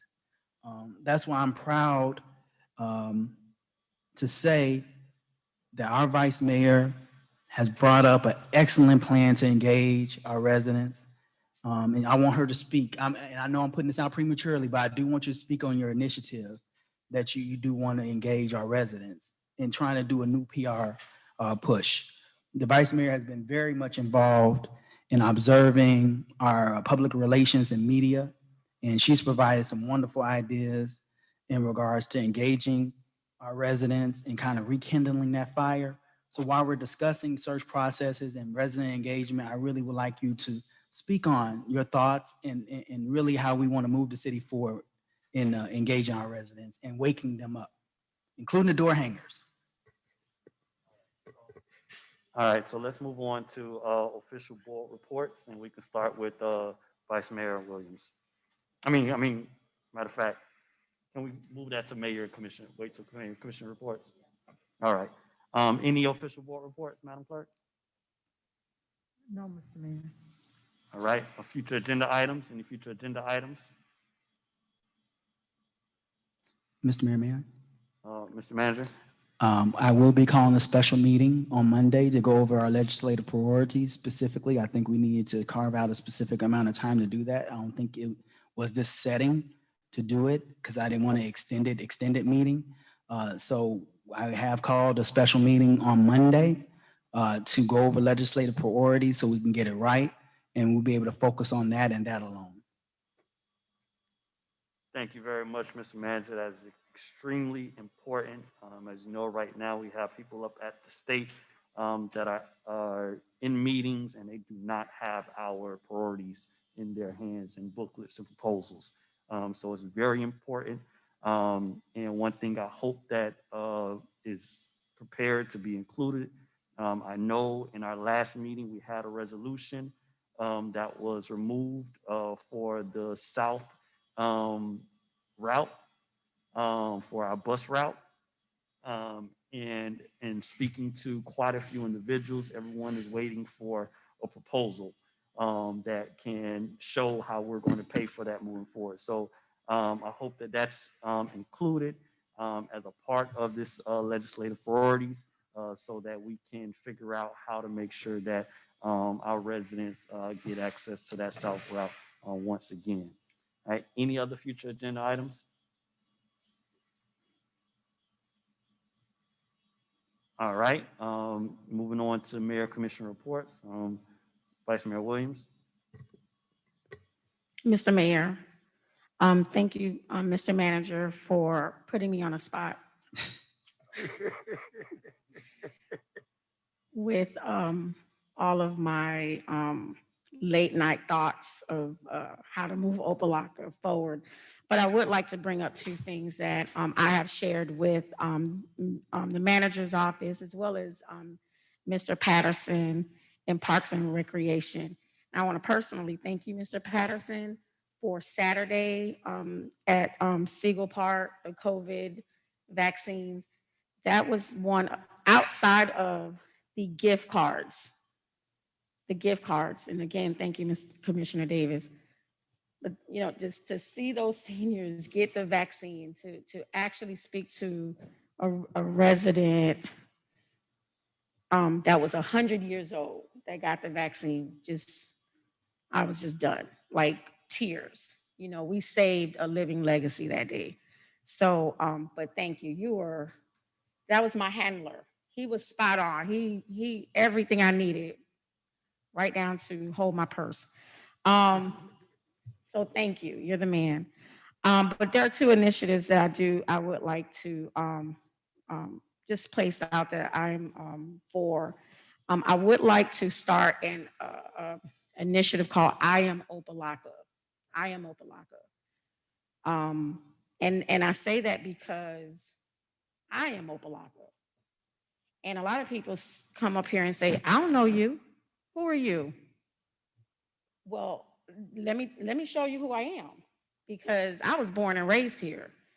And I'm a product of Opa-locka with 3 degrees, college degrees, a high school administrator, soon to be principal, hopefully. But the reality is, in order to engage citizens, we must know who we are, who they are. So I would like for us to showcase, I don't even care if your 3rd grader got Student of the Month, we're going to showcase your 3rd grader. Social media, at the commission meeting, someone in Opa-locka that are doing good things, not only in the community, at their job, we're gonna highlight you. Let's highlight some residents and what they're doing, and let's give them a platform to speak and for us to, actually let them know that we care and we're thinking about them. And that's how we're going to re-engage our citizens to be here so that when COVID is over, we can fill up this auditorium. I also know that our seniors are not, as much as we want to believe, they're not going to go to social media, and we have to figure out how to get information to our seniors, specifically 65 and up. And I'm saying 65 because 65 is really the new 55. But my initiative, and I spoke with Parks and Rec about this, is the commission as well as park staff, as well as residents, once a month, walking the neighborhood to place door hangers of all the monthly or quarterly events that are happening in Opa-locka, only to specific residents, only to those residents, so that they know that what we're doing for them, whether it's line dancing or Pekino or whatever we would do, whatever Parks and Rec decides to do for our seniors, we have to let them know. And the only way we're going to let residents know is to make sure we get them engaged. And thirdly, and I said it was two, one more, we need to build our listserv. We need to build our listserv of constant contact for Opa-locka. So, and I'm just gonna say this, you need to like Opa-locka's social media pages. You need to go to the website. How do we get our residents to go there? So we're going to plan to, every time there is an event in Opa-locka, make sure that we're collecting email addresses, phone numbers, Instagram accounts, whatever we need to do. And I plan to work with Ms. Mockins on all of these initiatives, but I'm very excited about the I Am Opa-locka initiative. Thank you. Thank you so much, Vice Mayor. I really appreciate that. We secured a PR person for the first time. That was part of the vision. It was a contentious selection, and also to get a PR person. So thank you, because we need it, and we need to highlight our residents. And I'm so happy to see you taking the lead on that. Much respect. Any other Mayor Commissioner reports? Mr. Mayor, Commissioner Burke? first off, I would like to apologize to the dais and my colleagues for my interruption and my outburst at last commission meeting. And I just ask if we have any criticism of our employees, we make an appointment to meet with the city manager and discuss it with the city manager. Once again, I apologize to you guys. Thank you, Mr. Mayor. Much respect, Commissioner Burke. Appreciate that. Any other Mayor Commissioner reports? Mr. Mayor, Commissioner Davis? thank you. I'd like to follow my colleague as well. I apologize for my comments at the last commission meeting. As you know, we all are passionate about our police and our community. And oftentimes when residents are being, are experiencing violence and stressful situations, oftentimes us as leaders, we get passionate and sometimes don't necessarily approach things in the best manner. So I appreciate Commissioner Burke's comments and, agreed to meet with the manager and handle those situations isolated from the dais. So thank you. Much respect. Commissioner Taylor? Yes. I just want to thank everyone that supported us at our MLK conversation that happened on Martin Luther King Day. That's number one. Number two, Vice Mayor Williams, the thing about canvassing the neighborhood and talking to seniors, I love that idea. Because when we was canvassing for campaigning, they all said the same thing. We don't see commissioners until it's time for y'all to beg for our vote. So I think this is a good way to engage the community and letting them know that we care about you. We don't just want to see you every 2 years when we knocking on your door, giving you promises of what we're going to do coming forward. And the other thing I think our vice mayor forgot to mention is our cleanup day that's happening this Saturday. And we want our community to come out and support our vice mayor and our commissioner from Miami-Dade County to help clean our city up. Awesome. Thank you. I'm happy to hear all these comments. This day and this meeting is always very special to me. Like 6 years ago, I was at that podium and it was not a pretty picture of the situation, but that sparked this movement and my driving will to be on this commission and really get a new generation of leadership. And we are that new generation of leadership. So it's much respect for moving forward and making this city different. There is a new day in Opa-locka. A few quick things I want to make sure that we talk about. I know there was an article that came out this past week about the distribution of vaccines, and it noted Fisher Island, one of the richest communities in probably the state of Florida, but definitely in Miami-Dade County, comparing its vaccination rates to Opa-locka. There was a lot of outcry about that, but I do want to assure my colleagues that we have been in communication as a government, myself personally, with the governor's office, key individuals on the emergency management team up there up north, Miami-Dade County Mayor, our commissioner, and also emergency management. And they, just like they made sure we had a testing site here with a walk-up rapid testing for toddlers on up, we will be getting a vaccination site in the city of Opa-locka that reflects our residents. Right now, due to the large rollout of the vaccines, they have been focusing on getting as many people vaccinated as possible. So drive-throughs, as they want in Hard Rock, and hospitals have been the main source. But we know that for it to work in our community, a drive-through isn't the best situation for us. So we need a mobile site, a walk-up site, just like the pop-up one we had this past weekend, which was literally a direct call from the state, which they wanted to partner with religious congregations and churches to make sure the vaccination gets out.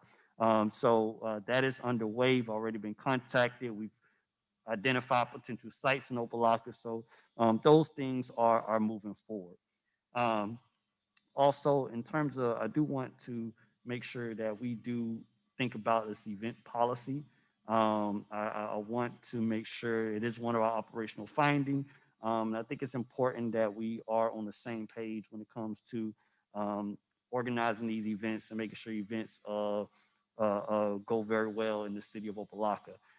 So I'm looking forward to seeing that legislation and for us to talk about it so that we know when we need to show up, we know what we're doing, we know who's coordinating, who's leading, who's the host, and that whole process. So those are things that we're working on at the moment. And just lastly, I did have a brief conversation with the president of St. Thomas University. Initially, it was sparked by conversations about a potential charter review coming up in next year. That's when we're supposed to do it by at least, and getting as much resources and support. But St. Thomas was actually, when it was started in 1961, they're celebrating their 60th anniversary this year. They were founded in Opa-locka. Opa-locka. So we want to make sure that we create those relationships with our local universities and partners because he's even offered up opportunities for our parks and recreation, optimist clubs, and things of that nature to play, have competitions and tournaments. So those are things that we're working on to move this city forward. I just wanted to bring that to everyone's attention. I look forward for this legislative conversation. And hopefully pretty soon after this legislative conversation, we can start to talk about commission priorities as a group and as a unit so that all of our ideas line up and all these initiatives that we have in our mind are properly budgeted so that they actually come to fruition. So I'm looking forward to it. I'm excited about how they're moving the city forward. And that concludes my report.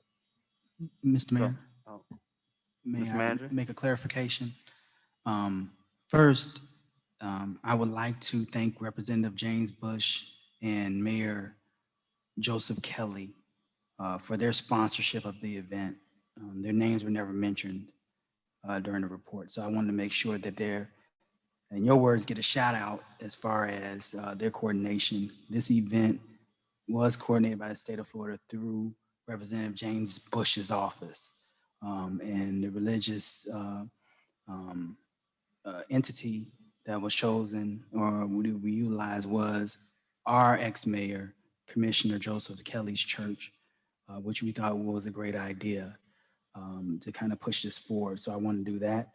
And Mr. Mayor, the last commission meeting nor this commission meeting have you announced the state of the city. Oh, snap. You're right about that. And yeah, you missed it. I actually made that announcement to Representative Bush and former Mayor Kelly at the very beginning of this meeting. Understood. The first part. But you are correct. We do have a State of the City coming up this Friday at 6:30. It'll be online on Facebook. It's a compilation of all the work that we've been doing. And I have the honor to talk about how we're moving this city forward as a group. So I'm honored to be the mouthpiece for this organization and for this institution, and I look forward to watching it with everyone else. It's already moving, and they're finalizing the details of it, so I'm excited. So make sure you sign up on Facebook so you get notice of that. Anything else? Are there any other board appointments? Are there official board appointments? No, Mr. Mayor. All right, then that concludes the business on this agenda. Do I have a motion to adjourn? Motion adjourned. Moved by Commissioner Burke, second by Commissioner Teller. Everyone have a good evening. Thank you very much.